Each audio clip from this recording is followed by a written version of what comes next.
Ah, happy Monday.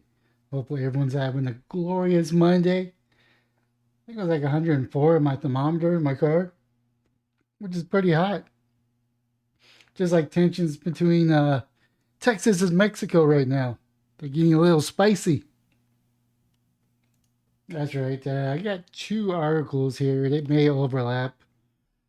Um, One's from the Texas Tribune, the other one's from Reuters. They're rather small articles. Mexican government plans to send an inspection team to see if Texas buoys have crossed onto the Mexico side of the border.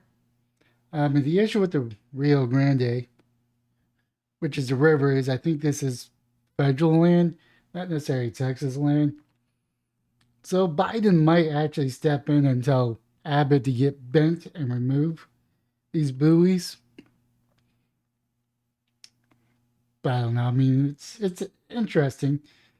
But let's get to the story. Mexico incoming Secretary of Foreign Affairs Alicia Bárcena said Friday that Texas deployment of buoys on the Texas-Mexican border to prevent migrants from crossing the Rio Grande are a violation of the water treaties between U.S. and Mexico. Bárcena told reporters that the Mexican government sent a diplomatic letter to the U.S. on June 26, stating that the barriers are in violation of the 1944 Water Treaty. Reuters reported, the Associated Press reported Friday that Bárcena plans to send an inspection team to the Rio Grande to see if the barriers extend to the into the Mexican side of the border and if it impedes the flow of water, which would violate the treaty. How about you impede the flood of immigration coming over your northern border? You know, stop them at your southern border, kick them out of your country south of Mexico. Man, I know it's just a thought. Let's see here. Texas has been installing the buoys over the past week, along with razor wire on the Rio Grande River near Eagle Pass. Those measures are the latest in Governor Abbott's aggressive border security initiative, Operation Lone Star, which launched back in March 2021. It's kind of futile, but I don't know what Abbott can do. I know that they're saying that to declare an invasion, but I don't know what that entails. I mean, you could declare an invasion and the federal government will step in and say, there's not an invasion. These are asylum seekers seeking asylum, and we're going to make sure that they get it. I think most of them are illegally crossing, even through legal points of entry. I don't know what the end game is. I don't know what the plan is. All I know is that there's an influx of migrants, whether they're illegal or non legal. They're flooding our streets, they're flooding the border towns. It's not, they're being overran. They have so much resources and they're bleeding the border cities dry. Those measures are the latest aggressive border security which started off with also deployed the Texas National Guard, built in new sections of the border wall, and bused more than 20,000 migrants from Texas to big cities led by Democrats. Abbott office didn't immediately respond to the email from the Texas Tribune. Why would he respond to you? You're very aggressive towards him, and he's very aggressive towards the GOP in general. So I don't see why he would respond to you. But seeking a comment about the diplomatic complaint, but previous statements say he has touted that the buoys are as effective a way of preventing illegal border crossings. We're securing the border at the border.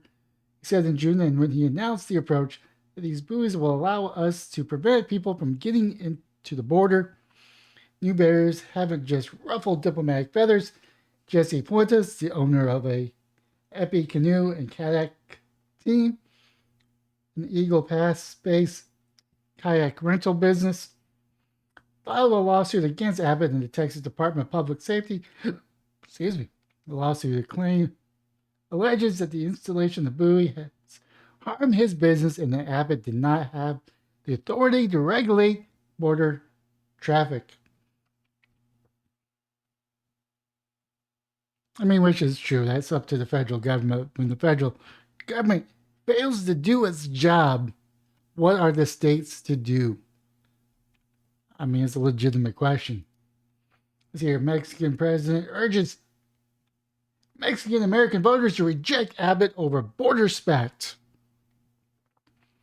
I'm asking for the Mexican people to reject cartels that are actually running the country over everything.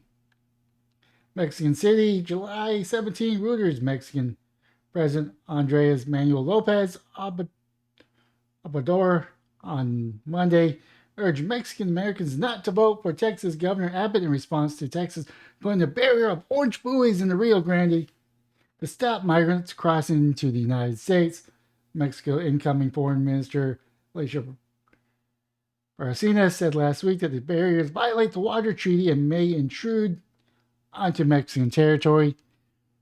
We don't have to do much, just tell our compatriots not to vote for the governor of Texas or lawmakers of the Republican Party who supports these measures, Lopez Obrador said in a press conference when asked about the Texas initiative.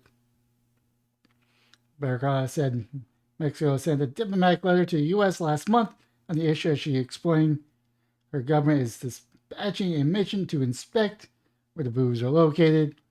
Lopez Obrador, a leftist, has hit back against a Republican move to toughen immigration policy by encouraging voters of Mexican origin to reject the party at the polls. In May, he accused Florida Governor Ron DeSantis of going after migrants and called on Latinos in the United States to not support the Americans' president ambition, reported by Dave Graham, editing by Andre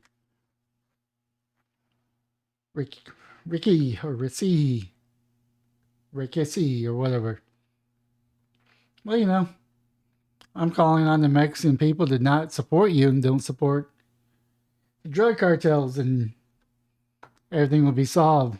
Apparently, these buoys are so effective that it's eating away at the cartels' profits, is my theory or hypothesis, or however you want to approach it, that they're getting the Mexican government involved to pressure Biden to keep Governor Abbott in line.